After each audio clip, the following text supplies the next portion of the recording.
So if you're torrenting with a VPN, but you haven't bound it to your torrent client, your real IP is probably leaking right now and you don't even know it. But by the end of this, you'll know exactly how to set up a VPN bind in qBittorrent and why skipping this one step makes your entire setup pointless. Now look, I tested a bunch of VPNs for this and I dropped the links in the description if you want to skip ahead. You can get 74% off plus like 3 free months of NordVPN with the link in the description, or scan that nifty little QR code on the screen. Got that for you guys, hope it helps. But here's what surprised me. I had NordVPN running, connected, green check mark, felt safe. Then I checked what IP my torrent client was actually broadcasting to the swarm. It wasn't the VPN's IP, it was mine. And this wasn't even a VPN failure. It was a setting I never configured. Let me show you what's happening here. I have qBittorrent open right now with NordVPN connected. I'm downloading a Linux test torrent. Everything looks fine.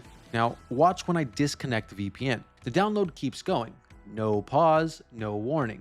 That's your real IP, visible to every single peer. That's the leak. Now, the fix takes, I don't know, some odd 30 seconds. In qBittorrent, go to Settings, then Advanced, find Network Interface. Right now, it's set to any interface, which means qBittorrent will use whatever connection is available. Change it to the NordVPN tap adapter or whatever network interface your VPN creates. Once you set that, qBittorrent can only send traffic through the adapter. VPN drops, traffic stops, no fallback. But here's where it gets complicated. There's a second setting right below it that most people miss. Optional IP address to bind to. Leave it on all addresses. If you set it to a specific IP and your VPN assigns a different one next session, nothing connects at all. You'll sit there wondering why your torrents won't start. This is the part most tutorials skip. The bind handles one problem, but if your VPN itself doesn't have the right features, you still have gaps. NordVPN is what I use for torrenting because it covers the stuff the bind can't. Their kill switch cuts your internet the instant the VPN drops. So there's no window between the disconnect and the bind kicking in. They have P2P optimized servers built specifically for torrent traffic. There's threat protection that runs in the background, blocking malware, ads, and trackers from sketchy torrent sites before they even load. And their no logs policy has been independently audited, so even if someone asks for your data, there's nothing stored to hand over. Now, it's not just hiding your IP, it's a full safety layer. So if you want a budget alternative, TotalVPN covers the basics. You can get 80% off with the link in the description, or again, you can scan that little QR code on the screen.